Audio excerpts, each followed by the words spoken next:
बिन बुलाए मेहमान। अफसाना निगार सादत हसन मंटो।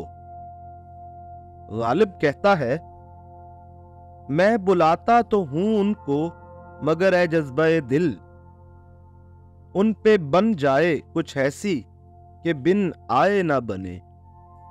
यानी अगर उसे बिन बुलाए मेहमानों से किद होती तो ये शेर हमें उसके दीवान में हरगिज न मिलता। गालिब कहता है, मैं बुलाता तो हूं उनको, मगर मेरा जी तो ये चाहता है कि कोई ऐसी बात हो जाए कि वो बिन बुलाए चले आए। और सच तो ये है कि बुलाकर किसी के आ जाने में वो मजा कहां है जो बिन बुलाए आ जाने में है। लेकिन समझ में नहीं आता क्यों लोगों को बिन बुलाए मेहमानों से खुदा वास्ते का बैर है। आप कहेंगे कि गालिब साहब ने तो माशूकों के मुतालिक कहा था कि उनका बिन बुलाए आ जाना आशिकों के लिए एक बहुत बड़ी बात है। आपने जबरदस्ती ये शेर मेहमानों के साथ चिपक दिया। अच्छा साहब, यूं ही सही, लेकिन नफ्सियात की रोशनी तो मौजूद है। चलिए इसी में बिन बुलाए मेहमानों को देख लेते हैं। ये नफ्सियात का जमाना है। हर चीज आजकल इसी तराजू में तोली और इसी कसौटी पर परखी जाती है। लेकिन बिन बुलाए मेहमानों का नफ्सियाती तज्जिया करने से पहले इस बात का ख्याल रखना बहुत जरूरी है कि आया हर मेहमान को बुलाना जरूरी है। यानी क्या वही आदमी काबिले बर्दाश्त मेहमान होता है जिसको मदऊ किया जाए, खत लिखकर, दावती कार्ड भेजकर, तार देकर या टेलीफोन करके अपने घर बुलाया जाए? इसका जवाब मंतक की रो से यही होगा कि ऐसे बुलाए हुए मेहमान जरूरी नहीं कि 100% काबिले बर्दाश्त साबित हों। इसी तरह हम इस नतीजे पर भी आसानी के साथ पहुंच जाएंगे कि बिन बुलाए मेहमान जरूरी नहीं कि 100% नाकाबिले बर्दाश्त साबित हों। वाज़े ये हुआ कि हर बिन बुलाए मेहमान पर नाकाबिले बर्दाश्त और नाकाबिले कबूल का लेबल लगा देना बहुत बड़ी ज्यादती है। और ये भी ज्यादती है, यानी आप सारी उम्र नहीं बुलाएंगे तो क्या इसका यह मतलब होगा कि आपके यहां कोई आए ही नहीं? इसी इंतजार में आदमी सूखता रहे कि आप कब बुलाते हैं, और बफर्ज मुहाल मेहरबान हो कि आपने एक दफा बुला लिया तो इसके बाद आस लगाए बैठे हैं कि देखिए आप फिर कब मेहरबान हो के बुलाते हैं।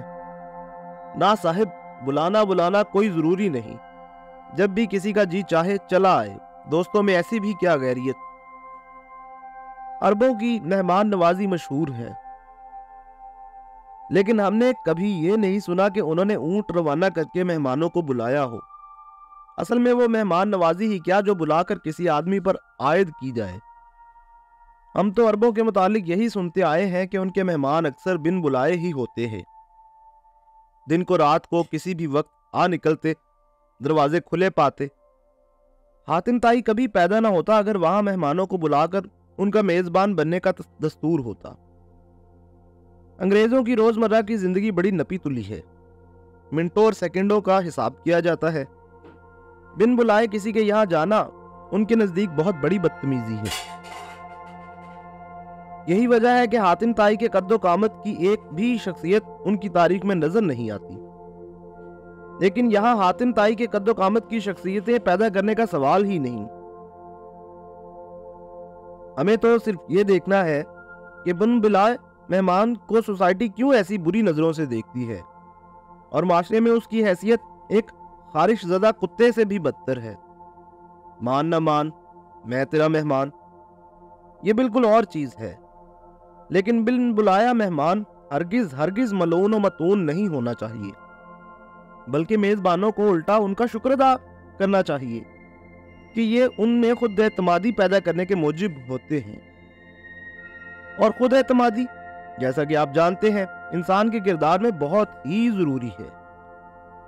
जरा गौर फरमाइए, अगर आप किसी बिन बुलाए मेहमान को बर्दाश्त नहीं कर सकते जो ज्यादा से ज्यादा 4-5 रोज आपके पास ठहर कर अपनी राह लेगा, तो आप एक ऐसी बड़े नागहानी हादसे को क्यों कर बर्दाश्त कर सकते हैं जिसका रद्द-ए-अमल बरसों जारी रहता है।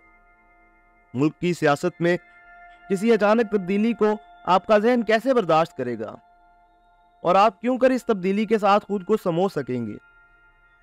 अगर आप बिन बुलाए मेहमान को बर्दाश्त नहीं कर सकते तो माफ कीजिए, मौत के फरिश्ते का क्या कीजिएगा जो हमेशा बिन बुलाए आता है।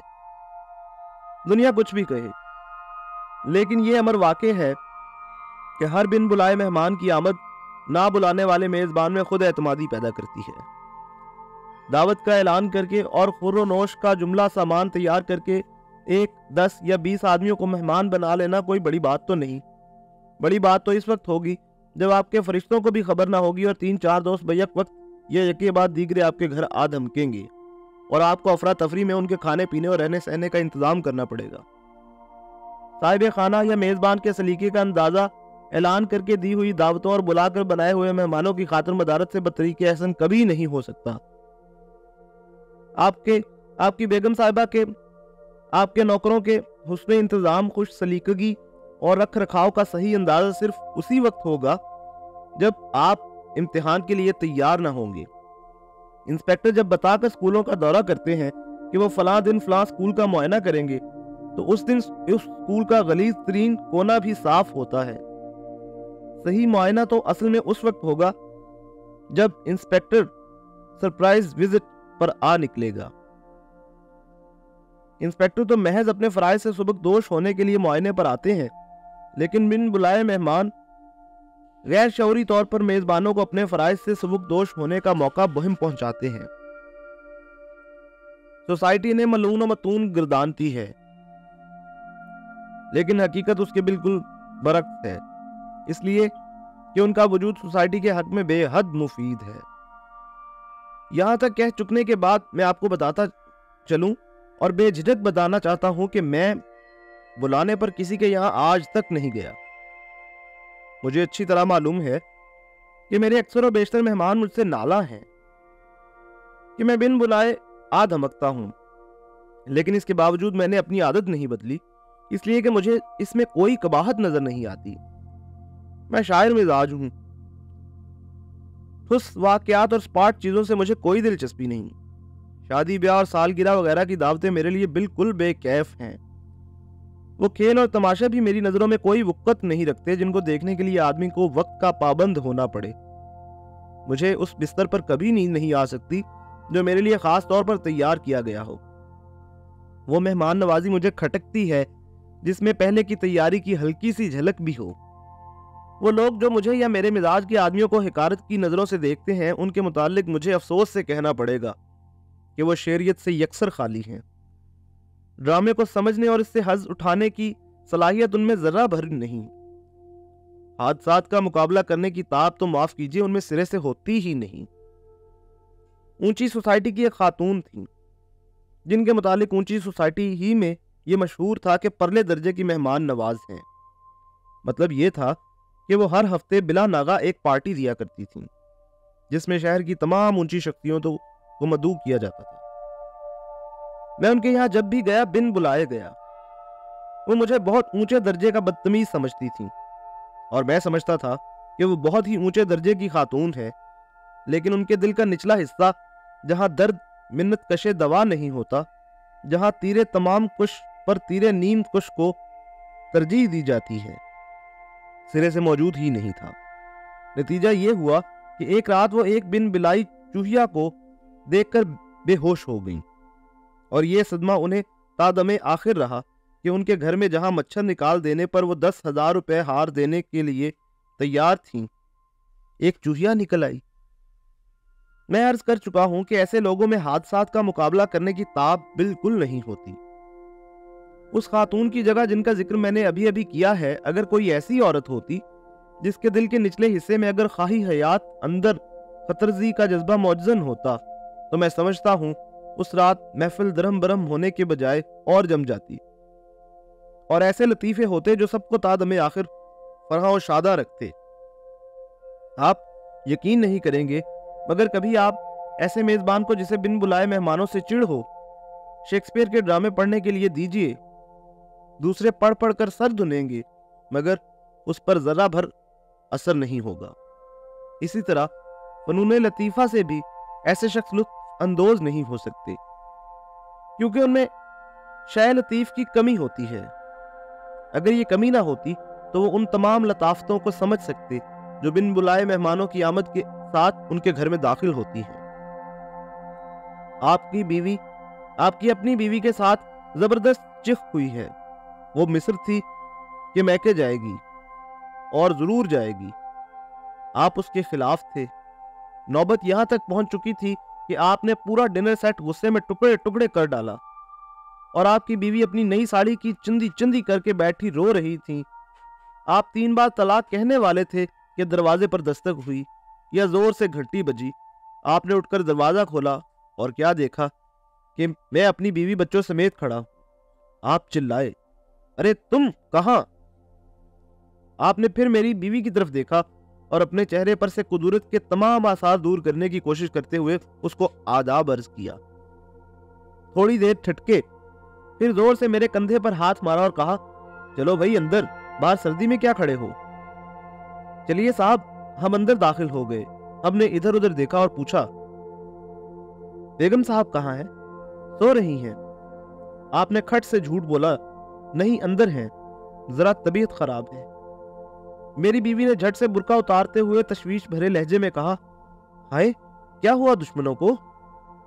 आपकी बेगम साहिबा ने अंदर कमरे में ये बातें सुनी तो जल्दी जल्दी नीची हुई, साड़ी की चुंदियां बक्स में डाली और आंसू पोंछती हुई बाहर निकल आई और झट से मेरी बीवी को अपने गले लगाकर और कुछ इस खूबसूरती से अपने बचे हुए आंसू निकाले कि उस गरीब को भी रोना पड़ा। रात बहुत देर तक बातें होती रही। मैंने टूटे हुए डिनर सेट के मुतालिक पूछा तो आपको एक निहायत ही दर्दनाक दास्तान घड़ के सुनाना पड़ी कि नौकर ने लाख मना करने पर भी सारे बर्तन एक ही तश्त में उठाए और अंधाधुंध मेज के साथ टकराकर सब के सब फर्श पर गिरा दिए।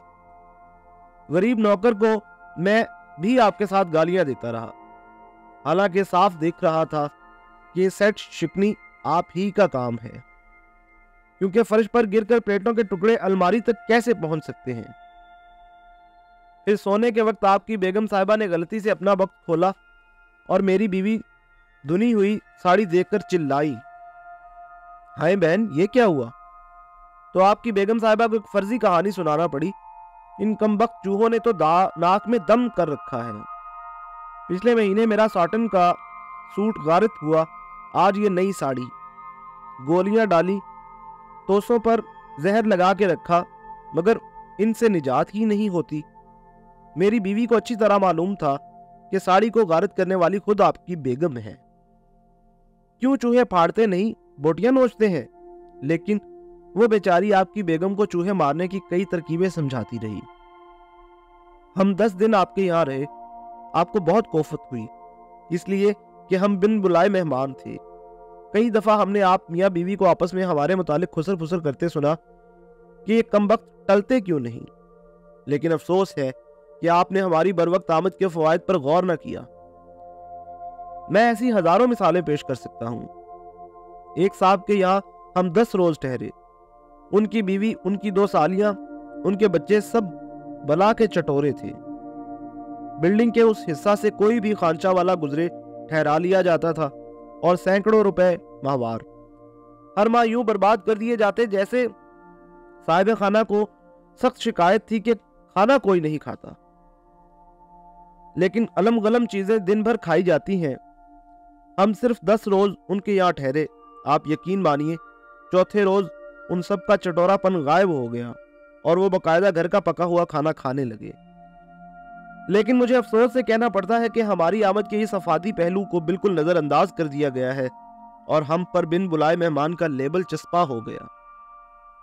बिन बुलाए मेहमानों के मुतालिक मेरा रवैया बहुत ही अच्छा होता है। बड़े शौक से आइए, जब जी चाहे आइए। 1 रोज रहिए, 10 रोज रहिए, 10 महीने रहिए। मजाल है जो मेरे माथे पर हल्की सी शिकन भी आ जाए। ज्यादा आ जाएंगे तो मैं उनसे कहूंगा, देखिए जनाब, हमारे पास 2 पलंग हैं, आप अपनी अक्ल के मुताबिक इस्तेमाल कर सकते हैं, हमारी फिक्र न कीजिए। सोफा है, उस पर मैं सो जाऊंगा। गद्दा है, उस पर मेरी बीवी आराम से सो सकती है। बच्चे हैं, उनका भी इंतजाम हो जाएगा। वो कहेंगे, नहीं नहीं, इस कदर तकल्लुफ की क्या जरूरत है? तो मैं कहूंगा, बेहतर, आप सोफा और गद्दा संभाल लीजिए, लेकिन देखिए ये रेडियो मैं अपने कमरे में ले जाता हूं, इसलिए कि रात को अगर आप में से कोई बजा बजाय तो मुमकिन है बाकियों को नागवार मालूम हो। जिस चीज की जरूरत हो आप बाहर से खुद ला सकते हैं। सिगरेट वाले की दुकान गली के नुक्कड़ पर है। दूध का शौक है तो 10 कदम और आगे चले जाइएगा। बड़ा अच्छा हलवाई है। जब तक जेब इजाजत देगी मैं अपने मेहमानों की खातिर तवाज़ो करता रहूंगा, लेकिन जब वो जवाब दे जाएगी तो मैं उनसे एक रोज अचानक कहूंगा, लीजिए जनाब, आज से तस्वीर का दूसरा रुख शुरू होगा। हम आपके मेहमान, आप हमारे मेजबान। और अगर मामला बहुत ही नाजुक सूरत हाल इख्तियार कर गया तो हम अपने मेहमानों को वहीं घर छोड़कर किसी दूसरे के यहाँ बिन बुलाए चले जाएंगे। अल्लाह अल्लाह खैर सल्ला। आखिर में उन लोगों से जो कि बिन बुलाए मेहमानों से खुदा वास्ते का बैर रखते हैं, मेरी दरख्वास्त है कि वो और कुछ नहीं तो महज तफरीह के तौर पर ही एक महीने में एक बार किसी बिन बुलाए मेहमान को अपने यहाँ जरूर बुलवाया करे।